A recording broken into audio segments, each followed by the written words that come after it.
Hi everyone, welcome back. Thanks for joining us today. We've got a brand new story to share with you. So let's begin. My name is Gary, and if there's one thing I've learned the hard way, it's that you never really know what's happening right under your own roof. People say that love is built on trust, and that when you find the right person, you should give them your heart completely. But let me tell you something. When you trust blindly, you're not being loyal.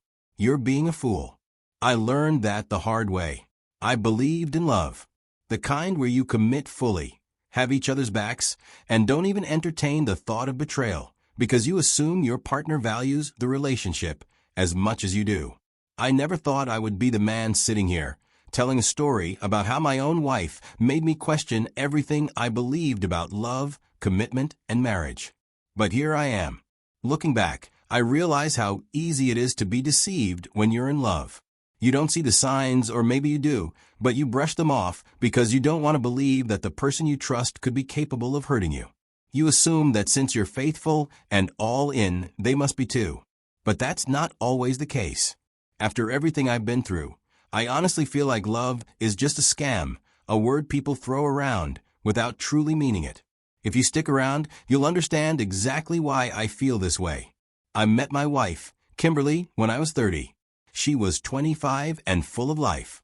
At that age, I was ready to settle down, build a family, and create something solid. When I met her, everything just clicked. We could talk for hours about anything and everything, and from the outside looking in, we seemed like the perfect couple. We dated for a little over a year before I popped the question. Some people might say that's not long enough, but I felt like I had found my person. There were no obvious red flags, nothing that made me second-guess my decision. We had similar interests and enjoyed each other's company. Everything felt natural, like we were meant to be together. After we got married, life was good. We moved into a nice place my mother owned and settled into our routine, and for a while, it felt like I had everything I ever wanted. I was genuinely happy.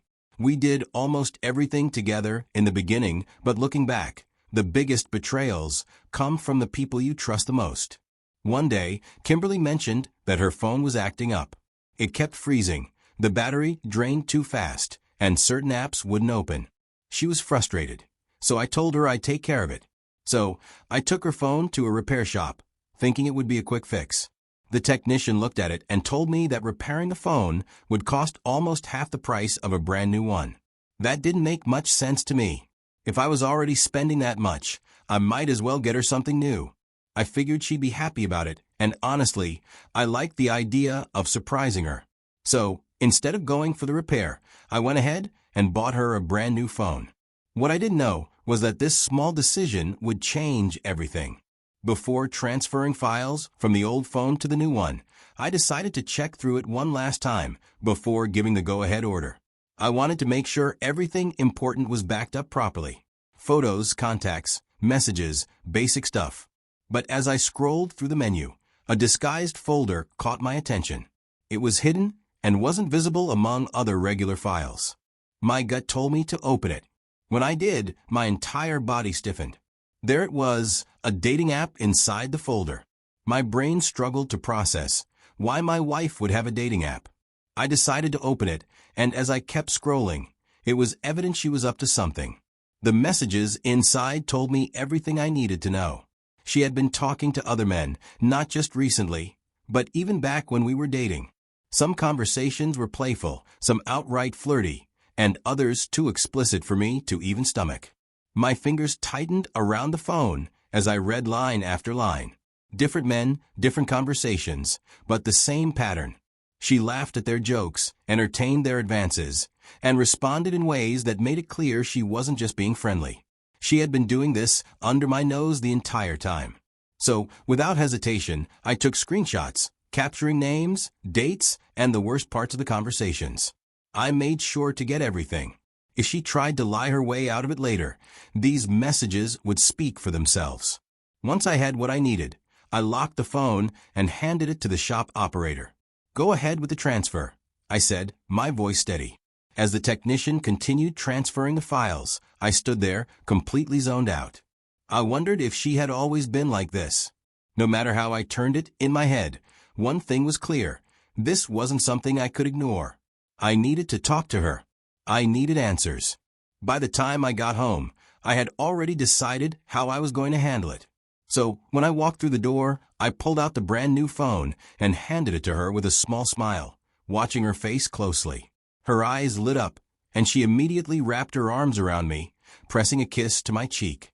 "Oh my God, babe, you got me a new phone?" "You didn't have to." She was genuinely happy, completely unaware of what was coming next. I let her enjoy the moment for a few seconds before I cleared my throat and spoke. "Yeah, I figured it was better than fixing the old one.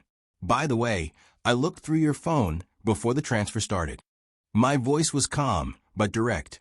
I saw the dating app. Her smile faded in an instant. "Excuse me," she said, her eyes narrowing slightly.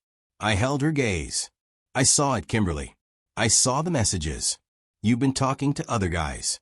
For a second, she just stared at me, and I could see her trying to figure out how to respond. Then, she scoffed, "You went through my phone?" "Seriously, Gary? That's an invasion of privacy. Do you not trust me?" I expected that reaction. Deflection. Making it about me instead of what she had done. I didn't let it shake me. "That's not the point," I said firmly. "I want to know why you have a dating profile and why you're talking to other men." Her expression changed again. She realized I wasn't backing down. "Look, I wasn't trying to do anything serious," she mumbled. "I was just, I don't know, bored, I guess. I never actually planned to meet anyone." "Do you understand how messed up this is?" I asked, my voice low but steady. "Giving attention to someone outside our marriage is how things fall apart. I don't want that happening to us." She looked at me, her eyes darting away like she couldn't handle the weight of what she had done. I took a deep breath and made my stance clear. "You need to end this. Delete the app. Cut off every guy you've been talking to. I need to know that this will never happen again." She nodded slowly. "Okay, I'll delete it." She pulled out her phone, and right there in front of me, she uninstalled the app. I watched her do it, but something in my gut told me this wasn't over. For the next 8 months, life carried on like nothing had ever happened. After Kimberly swore that she had deleted the dating app and cut off communication with those men, I did try to believe her. So, every time I remembered those messages, those conversations she had with other men, I told myself to let it go. I reminded myself that relationships require trust, and if I kept questioning her, I'd only push her away. There were moments when I'd hear her phone vibrate and my stomach would tighten, but I forced myself not to ask who it was. I didn't want to be that paranoid, insecure husband who smothered his wife with suspicion. I had no idea that while I was trying so hard to convince myself that everything was fine, my wife was still living a double life right under my nose. I woke up one morning feeling like my body was punishing me for something I didn't do. I had this burning, stinging sensation when I went to pee. I paused for a second, trying to make sense of this. The idea that I could have chlamydia or gonorrhea didn't even make sense. How the hell could this be happening? As the day went on, the pain didn't just stick around, it got worse.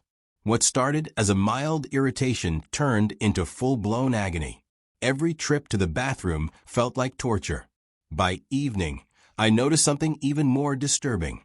A thick, yellowish discharge. That was the moment everything clicked. My body was telling me, loud and clear, that something was wrong. The next morning, I didn't waste any time. I went straight to the hospital, hoping for some kind of explanation that wasn't the one I feared. Maybe it was a urinary tract infection. But after a full examination and lab tests, the doctor sat me down and told me I had an STD. I stared at him, waiting for him to say something else, but all he said was, "These infections are only transmitted through sexual contact." That was it. My wife had slept with someone else. There was no other explanation. I walked out of that hospital in a daze. That night, I lay in bed next to Kimberly, staring at the ceiling while my mind raced in 100 different directions. The next morning, I woke up before her, already mentally preparing myself for what was about to happen. I made my way to the kitchen and poured myself a cup of coffee. A few minutes later, Kimberly walked in. She kissed me on the cheek, and I had to fight every muscle in my body from pushing her away in disgust. I let her pour herself some coffee, take a seat, take a sip. Then I looked at her dead in the eye and asked, "Kim, have you been with anyone else?" The shift in her expression was immediate. Her face twisted into an offended glare like I had just accused her of murder. She put her cup down and scoffed. "Excuse me? What kind of question is that?" "A simple one. Have you been with another man?" I pressed. I could see the anger building in her eyes. "I can't believe this. Are you seriously accusing me of cheating? After everything we've been through?" I didn't blink. "Did you cut off the guys from that dating app like you promised?" That was when she exploded. "Oh my God, you're really bringing that up again? I told you I deleted everything. Do you have any idea how exhausting it is to be with someone who doesn't trust you? This is ridiculous, Gary. Absolutely ridiculous." But I wasn't backing down. "Then hand me your phone," I said. She recoiled slightly, pulling it back toward her. "No, that's an invasion of privacy." I nodded slowly. "All right, then let's go to the hospital and get tested. Together." She leaned back in her chair, folding her arms. "I don't have to prove anything to you." That was all the proof I needed. I exhaled through my nose, pretending to give up, relaxing my shoulders like I was letting it go. But the second she turned her head, I lunged and grabbed the phone from her hands. Before she could snatch it back, I pressed it against her face to unlock it. She shrieked and jumped up from her seat, grabbing at me, but it was too late. The screen lit up. I started scrolling, and there it was. Everything I feared. Messages, images, receipts. Conversations with multiple men, some recent, some stretching back months. Explicit texts, plans to meet up, and miss you messages. She never stopped. Not even after I begged her to end it. She had been lying to my face this whole time. As I turned to look at her, "How could you be this unfaithful?" My voice was eerily calm. She didn't even apologize or try to lie her way out of it. Instead, she scoffed and gave me the middle finger. Right to my face. I felt something inside me snap. "Pack your stuff. This marriage is over," I said. "I want you gone before I get back." She smirked, thinking I was bluffing. I didn't wait to argue. I grabbed my car keys, walked straight out the door, and left her sitting there. As I drove just a few blocks down the road, then I pulled over, picked up my phone, and called my lawyer. "Find me the best divorce lawyer in town. I want this done immediately." By the time I got to my parents' house, I already knew I wouldn't be going back that day. They welcomed me in, confused as to why I was there so early in the morning, but I just told them I needed some time. I didn't explain everything yet. I couldn't. When I finally came back to my place 2 days later, it was empty. She was gone. I didn't have to wonder where she went. It didn't take long for the truth to find me. She moved straight into another man's house. One of the guys she had been seeing behind my back long before I even knew what was going on. That realization burned in a way I can't even describe. I won't lie, divorce was hell. People talk about it like it's just paperwork, like it's some clean-cut process where you sign a few documents and walk away. But the reality is brutal.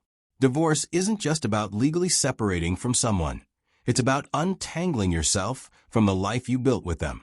It's about waking up and realizing the person you loved, the person you made sacrifices for, the person you thought you'd grow old with, was never really yours to begin with. The pain is something I wouldn't wish on my worst enemy. It probably hurt more because I truly loved her and gave her everything, which in return, she gave me nothing but lies. But I learned. I learned the hard way, and now I want other men to learn without having to go through the same thing. First, never love blindly. Love is supposed to be built on trust, but trust should never be given freely. It has to be earned. I trusted Kimberly because I wanted to believe in her, not because she deserved it. And that was my mistake. Second, if someone disrespects you once, they will do it again. I caught her talking to other men, and instead of walking away, I let her convince me it was harmless. That was the moment I should have left. The third lesson? Trust actions, not words. People will tell you what you want to hear, but their actions will always expose the truth. Kimberly told me she deleted the app. Kimberly told me she ended things. But Kimberly was still sleeping with other men behind my back. Lastly, when someone shows you who they are, believe them. The first red flag is all you need. Don't wait for 10 more. I don't share this story for sympathy. I share it because I know there's a man out there who needs to hear this. If you're ignoring the signs, if you're convincing yourself that your gut feeling is wrong, if you're making excuses for a woman who keeps disrespecting you, don't. Protect your heart. Protect your future. And if you know someone who needs to hear this, send them this video. It might save them from the pain I went through.